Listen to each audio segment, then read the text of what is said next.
প্রতিটি মানুষের জীবনে এমন কিছু মুহূর্ত আসে যখন অন্ধকার এতটাই গভীর হয় যে আলোর আশা প্রায় নিভে যায়, কিন্তু ইতিহাসে এমন কিছু মানুষ আছেন যারা সেই অন্ধকারেই আলোর মশাল জ্বালিয়েছেন। আজকের এই যাত্রায় আমরা জানব এক অসাধারণ মানুষের গল্প, যিনি ভাইদের বিশ্বাসঘাতকতার শিকার হয়েও তাদের ক্ষমা করেছিলেন, যিনি কারাগারের অন্ধকূপে বসেও মানুষের স্বপ্নের ব্যাখ্যা দিয়েছিলেন, যিনি একটি সম্পূর্ণ রাষ্ট্রকে দুর্ভিক্ষ থেকে বাঁচিয়েছিলেন। তিনি হলেন হযরত ইউসুফ আলাইহিসসালাম, ক্ষমা ও ধৈর্যের এক জীবন্ত প্রতীক। কিন্তু আজ আমরা শুনব সেই গল্প যা খুব কমই বলা হয়। আমরা সবাই জানি হযরত ইউসুফ আলাইহিসসালামকে কূপে ফেলা হয়েছিল, মিশরে দাস হিসেবে বিক্রি করা হয়েছিল, কিন্তু সবচেয়ে কম আলোচিত অধ্যায়টি হল জেলখানায় তার সময়কাল।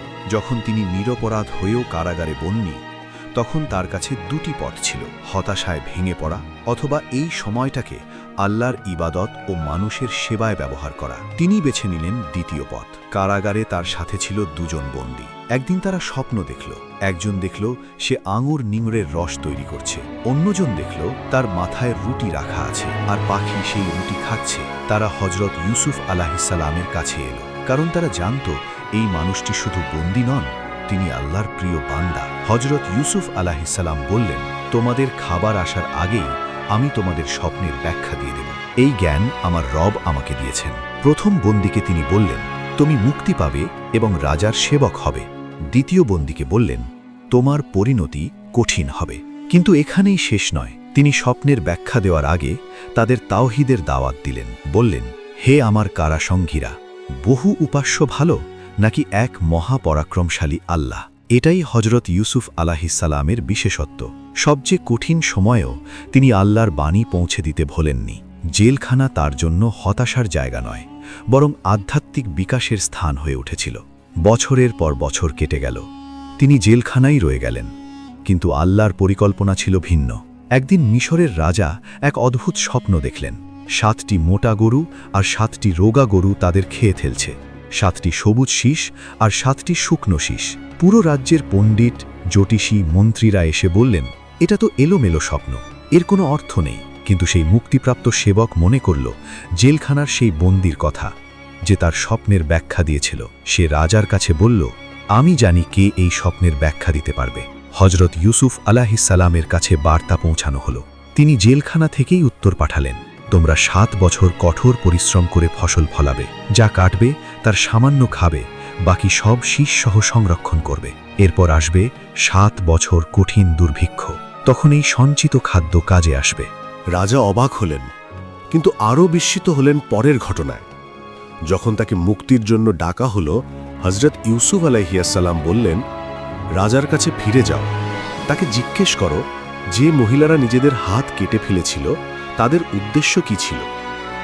তিনি প্রমাণ করতে চাইলেন যে তিনি নির্দোষ। এটাই প্রকৃত ইজ্জত। অন্যায়ভাবে বন্দী হওয়ার পরও তিনি সত্য প্রমাণ না করে মুক্তি নিতে রাজি হননি। এই ছিল হযরত ইউসুফ আলাইহিসসালামের চরিত্রের মহিমা। রাজা হযরত ইউসুফ আলাইহিসসালামকে মুক্তি দিলেন। শুধু তাই নয়, তাকে মিশরের অর্থভাণ্ডারের দায়িত্ব দিলেন। হযরত ইউসুফ আলাইহিসসালাম বললেন, আমাকে দেশের ভাণ্ডারসমূহের দায়িত্ব দিন, আমি বিশ্বস্ত রক্ষক এবং জ্ঞানী। এখানে লক্ষণীয়, তিনি নিজের যোগ্যতা নিজেই প্রকাশ করলেন, কারণ সঠিক সময়ে নিজের যোগ্যতা প্রকাশ করা বিনয় নয়, দায়িত্ব। এরপর শুরু হল ইতিহাসের অন্যতম সেরা অর্থনৈতিক পরিকল্পনা। 7 বছর সমৃদ্ধির সময় তিনি কঠোর শৃঙ্খলা আরোপ করলেন। ফসল কাটার পর শুধু প্রয়োজনীয় খাবার রাখতে বললেন, বাকি সব শীষসহ সংরক্ষণ করতে বললেন, যাতে শস্য নষ্ট না হয়। বিশাল গোলাঘর তৈরি করলেন, হিসাব নিকাশের কঠোর ব্যবস্থা চালু করলেন। যখন দুর্ভিক্ষ এলো, চারপাশের সব দেশে হাহাকার, কিন্তু মিশরে ছিল পর্যাপ্ত খাদ্য। মানুষ বিভিন্ন দেশ থেকে আসতে শুরু করল খাদ্য কিনতে। হযরত ইউসুফ আলাইহিসসালাম ন্যায় বিচারের সাথে খাদ্য বিতরণ করলেন, কাউকে অতিরিক্ত দিলেন না, কাউকে বঞ্চিত করলেন না। এই ছিল এক নবীর রাষ্ট্র পরিচালনার নমুনা। ক্ষমতা পেয়ে অহংকারী না হয়ে তিনি হলেন জনগণের সেবক। আর এই দুর্ভিক্ষই তাকে নিয়ে যাবে তার ভাইয়েদের কাছে, যারা বছরের পর বছর আগে তাকে কূপে ফেলে দিয়েছিল, দাস বানিয়েছিল, পরিবার থেকে আলাদা করেছিল। দুর্ভিক্ষ এখন বিস্তৃত মিশরের বাইলের সব এলাকায়। কেনানেও খাদ্যাভাব দেখা দিল। হজরত ইয়াকুব আলাইহিসসালাম তার ছেলেদের বললেন, আমি শুনেছি মিশরে খাদ্য আছে, তোমরা সেখানে যাও। 10 ভাই রওনা হলো, শুধু ছোট ভাই বিনিয়ামিন পিতার কাছে রইল। যখন তারা মিশরের অর্থমন্ত্রীর সামনে এলো, তারা চিনতে পারল না, কিন্তু হজরত ইউসুফ আলাইহিসসালাম চিনে ফেললেন।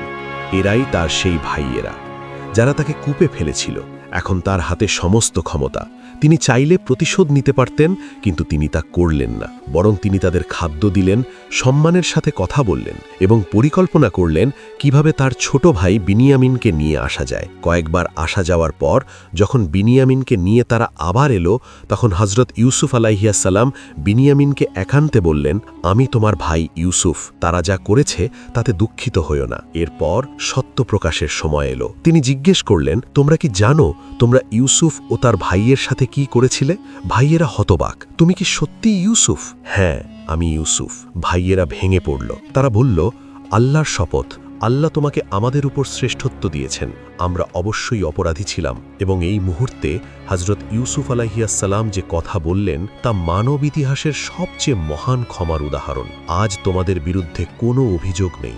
আল্লাহ তোমাদের ক্ষমা করুন, তিনি সর্বশ্রেষ্ঠ দয়ালু। কল্পনা করুন যে মানুষকে আপনার নিজের ভাইয়েরা কূপে ফেলে দিয়েছে, দাস বানিয়েছে, পরিবার থেকে আলাদা করেছে। সেই মানুষ বলছেন, আজ কোনো অভিযোগ নেই। এটাই নবুয়তের শিক্ষা, এটাই ইসলামের প্রকৃত সৌন্দর্য। হজরত ইউসুফ আলাইহিসসালাম তার জামা পাঠালেন পিতার কাছে, বললেন, এই জামা আমার পিতার মুখে রাখবেন, তার দৃষ্টি ফিরে আসবে। হজরত ইয়াকুব আলাইহিসসালাম বছরের পর বছর কেঁদে কেঁদে অন্ধ হয়ে গিয়েছিলেন পুত্রের বিরহে। যখন জামার ঘ্রাণ এলো, তিনি বললেন, আমি ইউসুফের ঘ্রাণ পাচ্ছি। তার চোখ সুস্থ হয়ে গেল। তারপর পুরো পরিবার মিশরে এলো। যখন হজরত ইয়াকুব আলাইহিসসালাম মিশরে পৌঁছলেন, হজরত ইউসুফ আলাইহিসসালাম তার পিতামাতাকে সিংহাসনে বসালেন এবং সেই শৈশবের স্বপ্ন পূর্ণ হল। 11 ভাই এবং পিতামাতা সবাই তাকে সম্মান জানালেন। হজরত ইউসুফ আলাইহিসসালাম বললেন, হে আমার পিতা, এই হলো আমার আগের স্বপ্নের ব্যাখ্যা। আমার রব তা সত্যে পরিণত করেছেন। তিনি আমার প্রতি অনুগ্রহ করেছেন, আমাকে কারাগার থেকে মুক্ত করেছেন, আপনাদের সবাইকে এখানে নিয়ে এসেছেন। শয়তান আমার এবং আমার ভাইয়েদের মধ্যে বিভেদ সৃষ্টি করেছিল, কিন্তু আমার রব যা চান তাই করেন। তিনি সর্বজ্ঞ, প্রজ্ঞাময়। দেখুন, এই মুহূর্তেও তিনি নিজের কৃতিত্ব নেননি, বরং সব কৃতিত্ব আল্লাহর কাছে। এই হলো প্রকৃত বিনয়। প্রজ্ঞাময় এবং অনুপ্রেরণাদায়ক কণ্ঠে হজরত ইউসুফ আলাইহিসসালামের জীবন থেকে আমরা কি শিখলাম? প্রথমত, বিপদের সময় ধৈর্য ধরতে হয়। কারাগারেও তিনি আল্লাহর ইবাদত ছাড়েননি। দ্বিতীয়ত, ক্ষমতা পেলে অহংকারী নয়, দায়িত্বশীল হতে হয়। তিনি মিশরের কোটি মানুষকে দুর্ভিক্ষ থেকে বাঁচিয়েছিলেন। তৃতীয়ত, ক্ষমা সবচেয়ে বড় শক্তি। যারা তার সাথে অন্যায় করেছিল তাদেরও তিনি ক্ষমা করেছিলেন। এবং সবচেয়ে বড় শিক্ষা, সব কৃতিত্ব আল্লাহর, আমরা শুধু মাধ্যম। আল্লাহ পবিত্র কুরআনে বলেছেন, নিশ্চয়ই ইউসুফ ও তার ভাইয়েদের কাহিনীতে জিজ্ঞাসুদের জন্য রয়েছে নিদর্শন। হজরত ইউসুফ আলাইহিসসালামের জীবন আমাদের শেখায়, যত অন্ধকার ঘন আক, যত কঠিন হোক পরিস্থিতি, আল্লাহর পরিকল্পনা সবচেয়ে উত্তম। আজকের আপনার কূপ হতে পারে আগামীর সিংহাসনের সিঁড়ি।